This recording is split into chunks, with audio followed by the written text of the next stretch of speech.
What do you need to travel around the world? Well, I've been to 60 countries across 5 different continents, and I've done it by the age of 24. So here's everything that you will need to pack in your bag to travel around the world. Number 1 is going to be a quality backpack. This is my 45-liter Kelly backpack that has gotten me through the last 14 months around the world.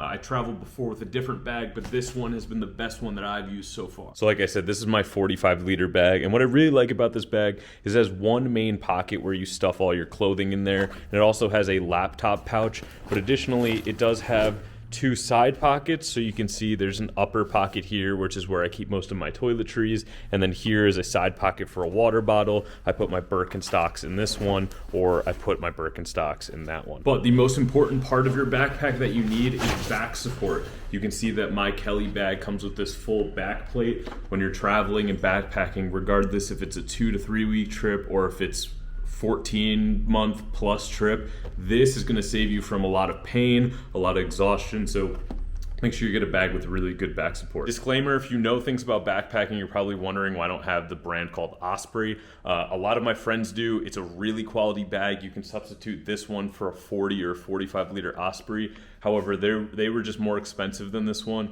This bag runs you anywhere about like $100 and $130. If you're gonna buy an Osprey, buy it on Facebook Marketplace. Most people don't abuse their bag that much, and you can get them for much cheaper. Number 2 is gonna be clothing. Now this is gonna totally depend on what climate you're going to. A huge mistake that backpackers make a lot of the time, which is why they never have any room in their bag, is trying to plan for 2 separate climates. You don't wanna do that. If you're gonna go on a warm trip, bring warm clothes. If you're gonna go on a cold trip, bring cold clothes. And if you end up switching climates, that's when you can go to a thrift store or something like that to get the different clothing that you need. For example, I'm in South America right now, and South America is going into the fall, so I have winter clothes with me. But you'll see this big puffer jacket is gonna take up significantly more space in this bag than what something like shorts or t-shirts would take.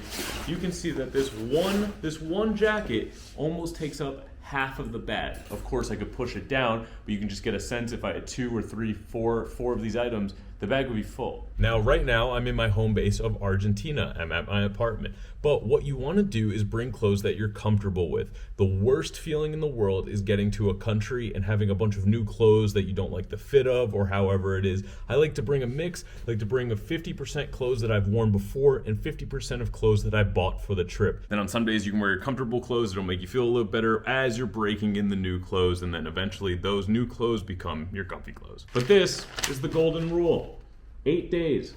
8 days worth of clothes is what you need in your backpack. And you might be saying, why not 7 days? Well, you're gonna be doing laundry about once a week, and if you're doing laundry once a week, you need a pair of clothes to wear while you're doing laundry. It's a huge mistake a ton of people make. They put 7 days worth of clothing in their bag, and then they have to do laundry more than once a week. So 8 days worth, and if you wanna pack a little bit extra clothes, make sure you pack extra boxers and extra socks, because those things get swapped out more often than not. Number 3 is electronics, which most people don't realize.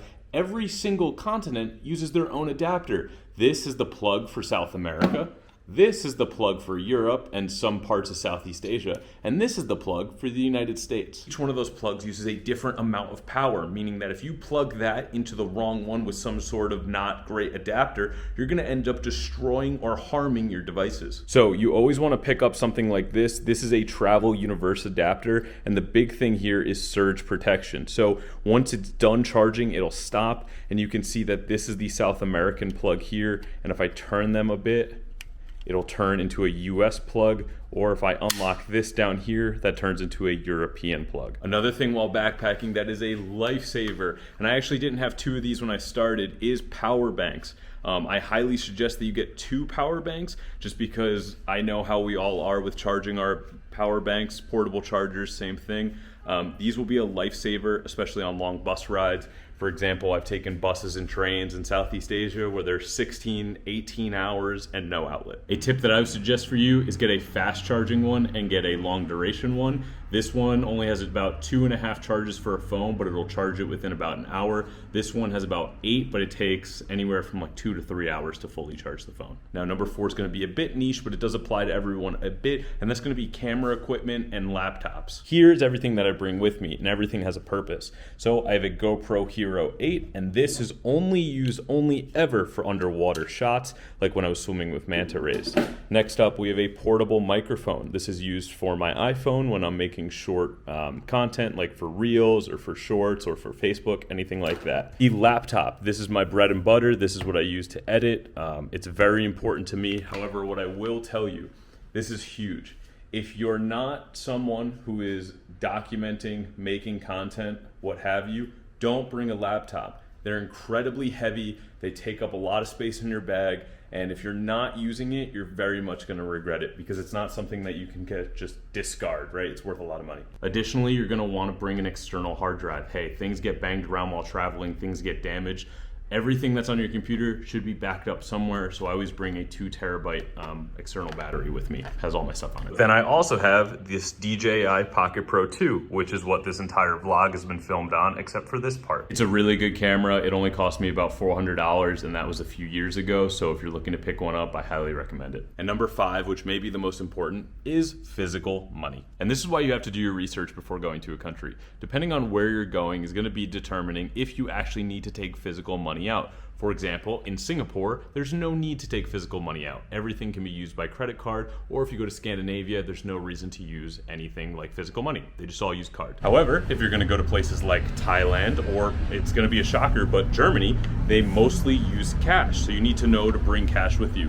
What I always recommend is that you should bring around $100 US worth of currency. For me, I bring $100 US to a country. If I need to exchange it in the country, I do. If I don't, great, but I always have some sort of cash on me. Another little traveler secret though, is always have a debit card that allows you to take money from ATMs without a fee. It's gonna save you a ton of money along your journey, especially if you're doing a long trip, because those, I don't know, $3, $4, $5 fees can totally add up over time and you don't even realize it. And like we do in every single ending to the video, we need to thank the Patreon and Instagram subscribers. We have Adam H, Stephen V, Stephanie S, Jonathan S, Kyanta Y, Skipper447, and Johnny B on the Patreon side. Our Instagram subscribers include Nori E, Kelly O, Michael S, Meliisa M, and a new one today is Cody B. I appreciate all of you for helping support this journey and just joining the journey all together. But that's going to be it, travelers, for everything that you need to pack for a journey around the world. I hope your next trip is amazing, full of wonder and opportunity, and just remember, traveling is a very special thing, so appreciate every single second that you're on the road. I will see you in the next video. Bye-bye.